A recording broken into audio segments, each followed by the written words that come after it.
അമേരിക്കയെ സംബന്ധിച്ചിടത്തോളം ഇറാന് നേരെ നടത്തുന്ന അറ്റാക്ക് ഒരു തരത്തിലും മിഡിൽ ഈസ്റ്റിൽ നിന്ന് ഓപ്പറേറ്റ് ചെയ്യാൻ പറ്റാത്ത ഗതികേടിലേക്ക് എത്തിയിരിക്കുകയാണ് എന്നുള്ളതാണ്.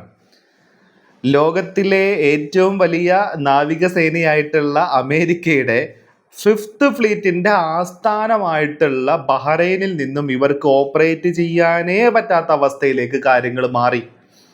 ഇതിന്റെ തെളിവാണ് ഈ എബ്രഹാം ലിങ്കൺ എന്ന് പറയുന്ന അവരുടെ കപ്പലിൽ അടക്കം നടക്കുന്ന ഇപ്പോഴത്തെ പ്രശ്നങ്ങൾ. കാരണം ആവശ്യത്തിനുള്ള സപ്ലൈ ഈ കപ്പലിലോട്ട് നടത്താൻ അമേരിക്കക്ക് സാധിക്കുന്നില്ല എന്നുള്ളതാണ് ഇതിലെ പ്രധാനപ്പെട്ട പോയിന്റ്. തിന്നാനുമില്ല, ടോയ്ലറ്റ് പോകാനും ടോയ്ലറ്റും ഇല്ല, ഇതാണ് അവസ്ഥ. അപ്പോൾ ഇപ്പോൾ ഇവര് ഇനി അടുത്തതായിട്ട് ഓപ്പറേറ്റ് ചെയ്യാൻ പോകുന്നത് ഡീഗോ ഗ്രാഷ്യ എന്ന് പറയുന്ന ഇന്ത്യൻ ഓഷ്യനിൽ കിടക്കുന്ന ഈ നമ്മുടെ ശ്രീലങ്കക്കൊക്കെ നേരെ താഴത്തായിട്ട് കിടക്കുന്ന ഒരു ഒരു ഒരു ടെറിട്ടറിയിൽ നിന്നാണ്, അല്ലെങ്കിൽ ഒരു ദ്വീപിൽ നിന്നാണ്. അപ്പോൾ എന്താ ശരിക്കും ഈ ഡീഗോ ഗ്രാഷ്യ? ഇപ്പം നമ്മൾ എക്സ് തുറന്നു കഴിഞ്ഞാലും ഫേസ്ബുക്ക് തുറന്നു കഴിഞ്ഞാലൊക്കെ അമേരിക്ക ഇനി ഓപ്പറേറ്റ് ചെയ്യാൻ പോകുന്നത് ഡീഗോ ഗ്രാഷ്യ എന്ന് പറയുന്ന ദ്വീപിൽ നിന്നാണെന്നുള്ള പറയുന്നത്.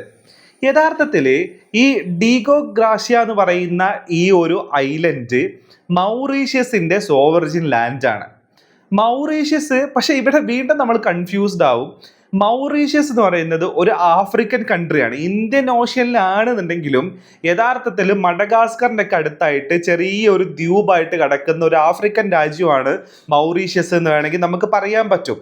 അപ്പോൾ മൗറീഷ്യസിൽ നിന്നും 2100 കിലോമീറ്റർ അപ്പുറത്ത് കിടക്കുന്ന ഐലൻഡാണ് ഈ ഡിയേഗോ ഗാർസിയ എന്ന് പറയുന്ന ഈ ഒരു ഐലൻഡ്. കേരളത്തിൽ നിന്നും എനിക്ക് തോന്നുന്നു ഇതേപോലെ തന്നെ 2000 കിലോമീറ്റർ ആണ് ഇതിലോട്ടുള്ള ദൂരം. അതേപോലെ തന്നെ ഈ മാൽഡീവ്സ് എന്ന് എനിക്ക് തോന്നുന്നു 1170 കിലോമീറ്റർ ആണ് മാൽഡീവ്സ് എന്നുള്ള ദൂരം. അപ്പോൾ ഈ മൗറീഷ്യസിന്റെ സോവറിജിൻ ലാൻഡാണ് ഡിയേഗോ ഗാർസിയ. എന്നാലും യഥാർത്ഥത്തിൽ അവിടെ ഓപ്പറേറ്റ് ചെയ്യാനും അവിടുത്തെ മിലിറ്ററി എസ്റ്റാബ്ലിഷ്മെന്റും ഏകദേശം 99 വർഷത്തേക്ക് UK കയ്യിലാണ് എന്നുള്ളതാണ്. അപ്പോൾ ആ ലാൻഡിലെ മിലിറ്ററി ഓപ്പറേഷൻസ് നടത്തുന്നത്, അവിടെ മിലിറ്ററി എസ്റ്റാബ്ലിഷ്മെന്റ് സ്ഥാപിച്ചിരിക്കുന്നതും അതിനെ കൺട്രോൾ ചെയ്യുകയും ചെയ്യുന്നത് യഥാർത്ഥത്തിൽ UK ആണ്. അവിടെ അമേരിക്കക്ക് ഏതെങ്കിലും തരത്തിലുള്ള ഇൻവോൾവ്മെന്റ് ഉണ്ടോ എന്ന് ചോദിച്ചു കഴിഞ്ഞാൽ അമേരിക്കക്ക് ഏതെങ്കിലും തരത്തിലെ ഏതെങ്കിലും തരത്തിൽ ഓണർഷിപ്പ് ഉള്ള സ്ഥലമാണോ എന്ന് ചോദിച്ചാൽ അല്ല.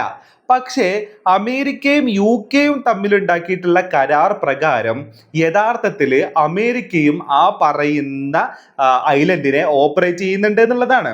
അവിടെ ഈ പറയുന്ന വലിയ തോതിലുള്ള വിമാനങ്ങളുടെ എസ്റ്റാബ്ലിഷ്മെന്റും അതേപോലെ തന്നെ അവിടെ മിലിറ്ററി ക്യാപ്പബിലിറ്റീസും അമേരിക്ക ഉണ്ടാക്കി വെച്ചിട്ടുണ്ട് അവിടെ. അപ്പൊ ഇത് തിരിച്ചറിയുന്ന ഇറാന്, നമ്മൾ ഓർക്കുന്നുണ്ടാവും, ഈ വാർ തുടങ്ങി കുറച്ച് സമയമായപ്പോഴേക്കും 2100 കിലോമീറ്ററോളം, 4000-ഓളം കിലോമീറ്റർ ആണെന്നാണ് ഞാൻ മനസ്സിലാക്കുന്നത്. അത്രയും കിലോമീറ്ററോളം സഞ്ചരിച്ചിട്ട് ഒരു ബാലിസ്റ്റിക് മിസൈൽ ഈ ഡിയേഗോ ഗാർസിയ എന്ന് പറയുന്ന ഈ ഐലൻഡിന് നേരെ വന്നത്. അപ്പോൾ ഇറാൻ ഇതിലൂടെ കാണിക്കുന്നത്, ഈ ഐലൻഡിൽ നിന്നും നിങ്ങൾ ഓപ്പറേറ്റ് ചെയ്യാൻ ഉദ്ദേശിക്കുകയാണെന്നുണ്ടെങ്കിലും ഈ ഐലൻഡും ഞങ്ങളുടെ മിസൈൽ പരിധിക്ക് പുറത്തല്ല, ഞങ്ങളുടെ മിസൈൽ പരിധിക്ക് അകത്തുള്ളത് തന്നെയാണ് ഈ ഐലൻഡ് ഒന്നും കൂടെയാണ് യഥാർത്ഥത്തിൽ ഇറാൻ അതുവഴി കാണിച്ചു കൊടുത്തത്. അപ്പോൾ ഇനി അമേരിക്ക ഓപ്പറേറ്റ് ചെയ്യാൻ പോകുന്നത്, ഇറാനെതിരെയുള്ള എല്ലാ അറ്റാക്കും കോർഡിനേറ്റ് ചെയ്യാനും പോകുന്നത് ഈ ഡിയേഗോ ഗാർസിയ എന്ന് പറയുന്ന ഐലൻഡിൽ നിന്നാണെന്നുള്ളതാണ് ഇപ്പോൾ പുറത്തു വരുന്ന റിപ്പോർട്ടുകൾ. ഓൾറെഡി UK അമേരിക്കയും തമ്മിൽ ഈ ഒരു ഐലൻഡിൽ ഷെയറിങ്ങും അതേപോലെ തന്നെ മിലിറ്ററി ഷെയറിങ്ങും ഈ പറയുന്ന പോലത്തെ പരിപാടികൾ യഥാർത്ഥത്തിൽ നടത്തുന്നുണ്ട്. പക്ഷേ അതിൻ്റെ സോവറിജിനിറ്റി, അതിൻ്റെ ഉടമസ്ഥാവകാശം എന്ന് പറയുന്നത് യഥാർത്ഥത്തിൽ മൗറീഷ്യസിന്റെ കയ്യിലാണ്. പക്ഷേ മൗറീഷ്യസിന്റെ മെയിൻലാൻഡിൽ നിന്നും 2000 കിലോമീറ്റർ ദൂരമുണ്ട് ഈ സ്ഥലത്തേക്ക് എന്നുള്ളതാണ്. അപ്പൊ ഇങ്ങനെ ആകെ കുഴഞ്ഞു കിടക്കുന്ന മൗറീഷ്യസിൻ്റെതാണോ എന്ന് ചോദിച്ചു കഴിഞ്ഞാൽ മൗറീഷ്യസിൻ്റെതാണ്. എന്നാൽ മൗറീഷ്യസിന് അവിടെ ഏതെങ്കിലും തരത്തിലുള്ള ഓപ്പറേഷൻ അധികാരം ഉണ്ടോ എന്ന് ചോദിച്ചാൽ അതില്ല, അതുള്ളത് UK-ക്കാണ്.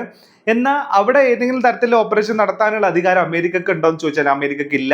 പക്ഷെ അമേരിക്കയും UK തമ്മിൽ ഉണ്ടാക്കിയിട്ടുള്ള കരാർ പ്രകാരം അമേരിക്കക്ക് അവിടെ നിന്ന് ഓപ്പറേറ്റ് ചെയ്യാന്നുള്ളതാണ്.